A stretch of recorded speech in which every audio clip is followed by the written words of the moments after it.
From the New York Times, it's The Headlines. I'm Tracy Mumford. Today's Thursday, August 21st. Here's what we're covering. The Israeli military says it's launched, quote, the next phase of its war in Gaza, moving forward with its plans to invade Gaza City and calling up over 50,000 additional troops for the effort. Israel claims that the city and its surrounding neighborhoods are still a stronghold for Hamas and said its troops will move into areas they have not previously entered during the war. Military officials, speaking on the condition of anonymity, told The Times the operation will unfold in two parts. First, troops will encircle the city and order those still living there to move south. They'll have to pass through checkpoints, where Israel says it will screen for militants. Then the soldiers will move in force. But some Palestinians in Gaza City tell The Times that Israeli troops have already been sending in remote-controlled vehicles packed with explosives to blow up buildings block by block. One resident said, "I hear the big explosions all the time. They are getting closer." A government minister from Israel's high-level security cabinet, Eli Cohen, said the operation should turn Gaza City into a wasteland. In a recent interview on a right-wing TV channel, he said, Gaza City itself should be exactly like Rafah, which we turned into a city of ruins.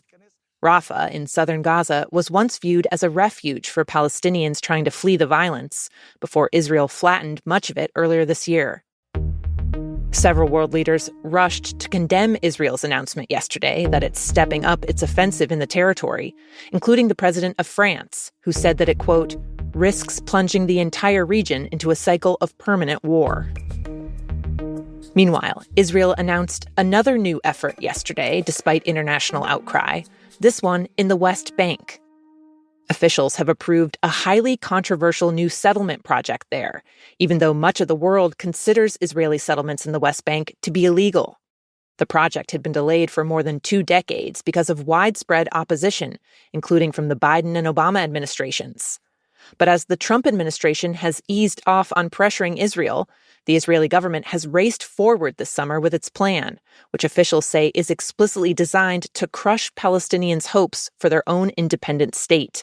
The idea is to build about 3,400 housing units on a strip of land that cuts right through the middle of the West Bank, effectively chopping the territory into smaller pieces that would be harder to govern as one state in the future.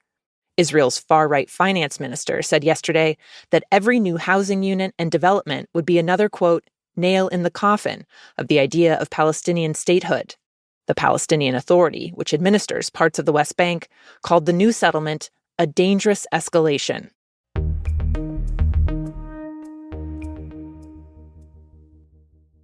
In Washington, The Times has been covering a sweeping effort by President Trump to put pressure on the people he considers his political enemies.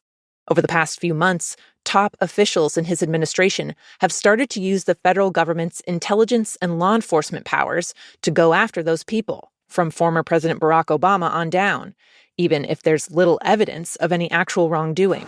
The president has given me a new assignment as the director of the Weaponization Working Group. At the center of the effort is Ed Martin, a lawyer and Trump fundraiser with virtually no experience overseeing investigations, who Trump tapped earlier this year to serve at the Justice Department. There are some really bad actors that did some really bad things to the American people. And if they can be charged, we'll charge them. But if they can't be charged, we will name them. And in a culture that respects shame, they should be people that are shamed. Among the people Martin is now investigating is Letitia James, the Attorney General of New York, who successfully brought a case against Trump for inflating the value of his family business. Martin is now investigating James for allegedly committing fraud in real estate transactions. But my colleague Jonah Bromwich has been tracking how, as Martin has gone after James, he's violated the DOJ's own rules and code of ethics. Ed Martin is appointed to oversee this investigation into Tish James. And days after he's appointed, he sends this very, very unusual letter to one of her lawyers. He essentially asks James to resign, and he says he would take it as a sign that she's acting in good faith. That in and of itself, to use the power of prosecution to ask for a political official's resignation, that's far, far outside the norm. And then, days after sending this letter, Martin goes to James's house in Brooklyn wearing a long trench coat in 85-degree weather.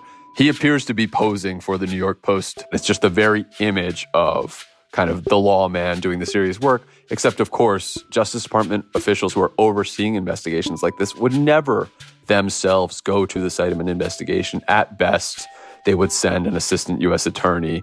More likely, it would be an FBI agent. So this conduct from Martin is very theatrical, very much in violation of some of the basic principles of prosecution, and highlights the way that the Trump administration is playing these investigations for the media, for their base, to score political points and to intimidate the president's enemies.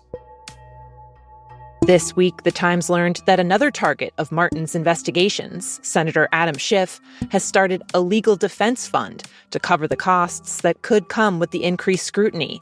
Schiff, a Democrat from California, was a key player in the impeachment proceedings against President Trump during his first term, and he was on the committee that investigated the January 6th attack on the Capitol. Trump has called Schiff a danger to the country and told the Justice Department to investigate him.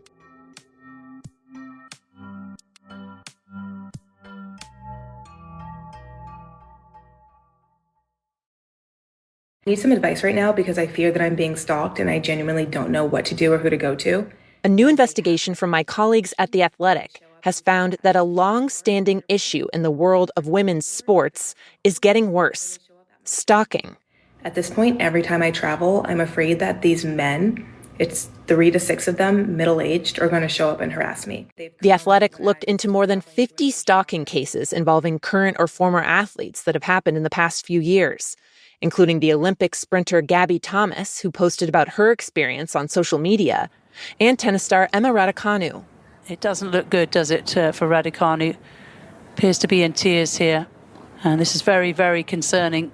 She's dealt with multiple stalking incidents.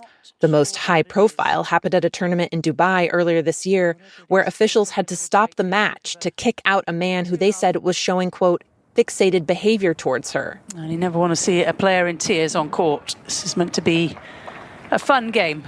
Experts say that the stalking problem has been fueled in part by the rising popularity of women's sports, as well as easy access to the athletes on social media. In some cases, law enforcement has stepped in. Men who targeted the WNBA players Caitlin Clark and Paige Beckers have faced criminal charges, even jail time. And sports leagues are also trying to do more to protect their athletes. The WNBA, NCAA, and Women's Tennis Association have all hired a firm that tracks social media activity to find threats and report them. And the LPGA recently added a new service for its golfers where they can press a button while out on the course and security will come straight to their location.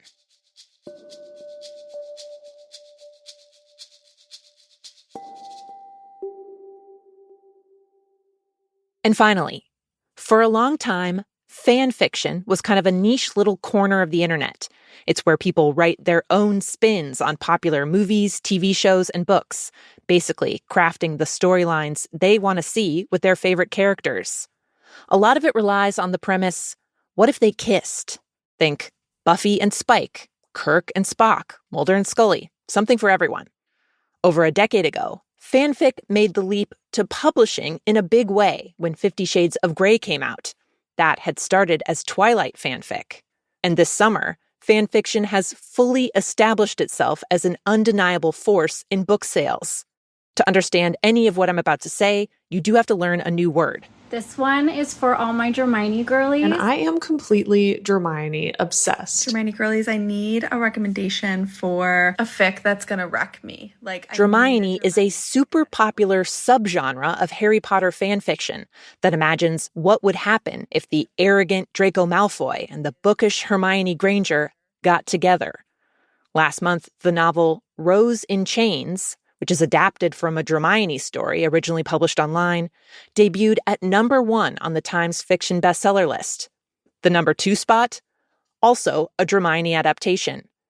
The authors have changed all the names to avoid any copyright issues, but everybody knows that the books are channeling Harry Potter, just hotter.